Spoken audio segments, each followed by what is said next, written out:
نحمده ونصلي على رسوله الكريم أعوذ بالله من الشيطان الرجيم بسم الله الرحمن الرحيم. Stories of Sahaba, Rasulullah sallallahu alaihi wasallam's journey to Taif. For 9 years since his declaration by Allah Ta'ala as a Nabi, Rasulullah sallallahu alaihi wasallam had been delivering the message of Allah Ta'ala in Makkah and making great effort to guide and reform his community. Except a few people who had either embraced Islam or who had helped him, though not accepting Islam, all the rest in Makkah left no stone unturned in prosecuting and making fun of him and his Sahaba. His uncle Abu Talib was one of those kind-hearted people who helped him in spite of his not accepting Islam. The following year, on the death of Abu Talib, the Quraysh got a free hand in stopping people from accepting Islam and harming Muslims. Taif, the second biggest town of Hijaz, there lived Banu Taif, a clan strong in number. Rasulullah ﷺ left for Taif in the hope of winning them over to Islam, thus saving the Muslims from persecution of Quraysh and also establishing a base for the future propagation of Islam. On reaching Taif, he visited the three chiefs of the clan separately and placed before each of them the message of Allah Ta'ala and called upon them to stand by his side. Instead of accepting his message, they refused even to listen to him, and notwithstanding the famous Arab hospitality, each of them treated him most insultingly and rudely. They plainly told him that they didn't like his stay in their town. The Nabi ﷺ had expected a polite, even a cordial treatment and due courtesy in conversation from them as they were the heads of the clan. But one of them said, Allah Ta'ala has made you a Nabi? The other said with derisions, could Allah Ta'ala not lay his hand on anyone else other than you to make him his Nabi? The third one said, I do not want to talk to you, for if you are not in fact a Nabi, then to oppose you. Then third one said, I do not want to talk to you, for if you are in fact a Nabi, then to oppose you is to invite trouble. And if you are only pretend to be one, why should I talk with an impostor? Rasulullah ﷺ, who was rock of steadfastness, didn't lose heart over this treatment from the chiefs and tried to approach the common people. But nobody would listen to him. Instead, they asked him to clear off from their town and go wherever else he liked. When he realized that further efforts were of no use, he decided to leave the town.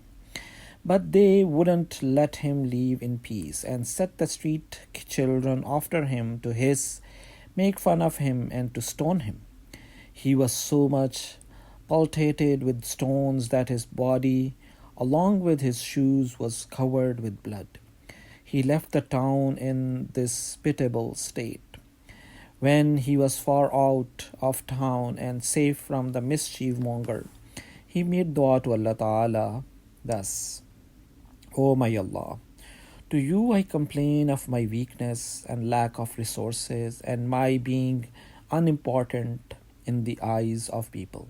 O most merciful of all of those who show mercy, you are the Lord of the weak and you are my own Lord.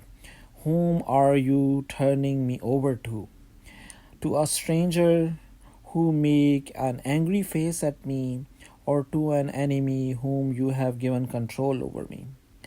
If you are not angry at me, then I do not care. Still, I find more room for myself in your making things easy for me.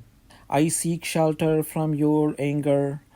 I seek shelter from your anger and displeasure in your Noor, the Noor by which all the darknesses lights up, and by which everything in this world and Akhirah becomes well. It is necessary to remove the cause of your anger until you are pleased, and other than you there is no strength nor power.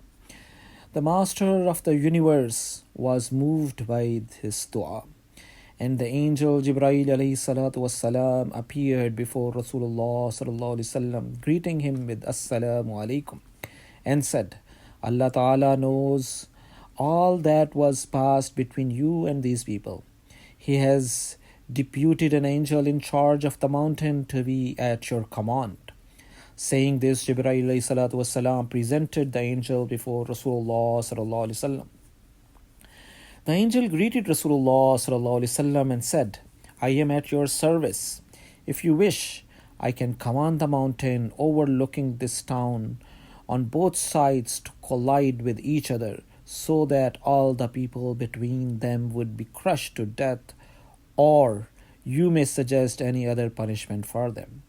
The merciful and noble Nabi sallallahu alaihi wasallam said, even if these people do not accept Islam, I do hope from Allah Ta'ala there will be persons from among their descendants who would worship Allah Ta'ala and serve His cause.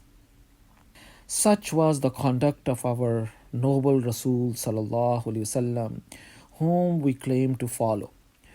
We get so irritated over a little trouble or mere abuse from somebody that we keep on torturing and taking our revenge throughout our lives in every possible manner. Is this proper for people who claim to follow the generous Nabi sallallahu alaihi wasallam?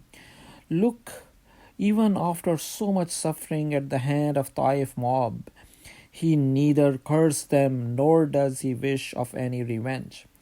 He has the full opportunity to do so. Jazakallah khair.